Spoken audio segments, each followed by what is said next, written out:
My name is Scott Jenkins. I'm your host. I'm a local farmers insurance agency owner here in Phoenix, Arizona. And today, a lot of people have started, out of the COVID break, instead of working for somebody else, have started their own business. So the question is what kind of insurance do I need in order for my new business?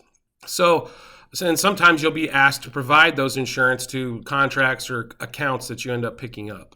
So for example, let's say you are a carpet cleaner and you broke off on your own. So what kind of insurance are you going to need? So there's a few different things that you're going to want to take a look at. First of all, do you have an office, or is it just based out of like your house that you're running this out of? The second one is, do you have any employees, or is it just yourself? So the main term that you're going to hear, let's say if you're a carpet cleaner and you got an account, is the ability to provide liability insurance. So what is liability insurance? Liability insurance basically is same across the board, whether it's for commercial or personal. It's basically, if you screw up, are you insured in order to rectify and make us whole again? So for example, that carpet cleaner, let's say that you destroyed the entire carpet because you put down some chemical that was wrong. They are going to want to be put back to whole with new carpet, similar, like-minded, to reinstall on top of that. And what's the cost for that? So let's say the cost was $10,000 for that carpet that you ruined. You're going to have a deductible, let's say, of $1,000, but the insurance company therefore can do that for you on top of that. So that's going to be that's what liability insurance covers. If you have an office or a place of business, you're going to want a business owner's policy that will also include that liability insurance, but is also going to cover you, for example, with the landlord.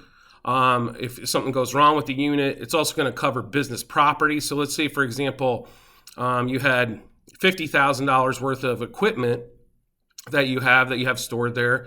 Well, you're going to want to make sure you get that $50,000 worth of equipment covered. So when you're looking at liability, that's to protect any client that you may have as well as yourself.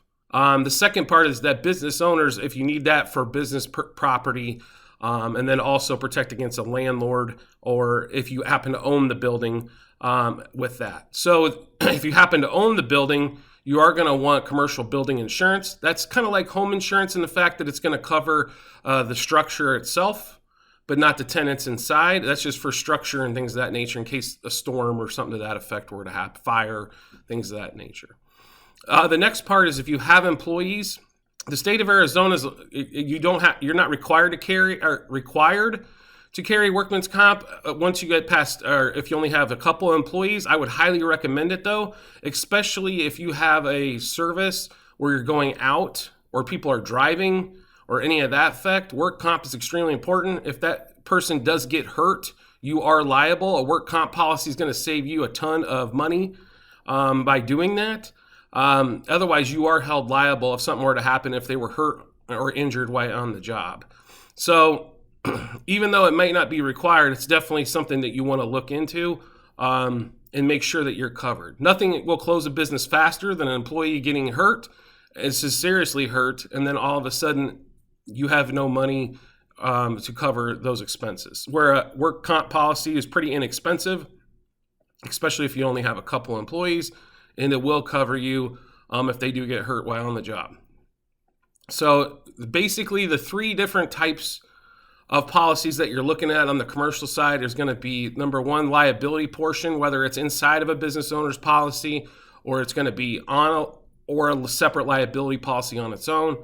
The business owner's policy, and then also workman's comp. If you have one or more employees working, you definitely want to look into that. The price is well worth it on that end.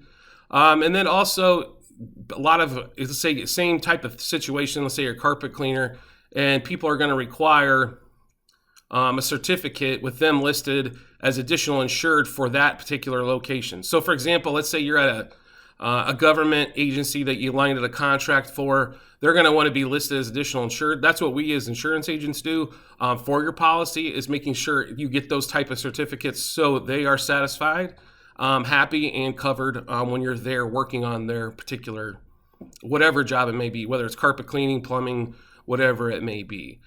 So I wanted to thank you for joining me on this episode of Doing Insurance Right. If you have any questions or concerns, please let me know on commercial insurance. I'd be more than happy to touch base with you on that as well.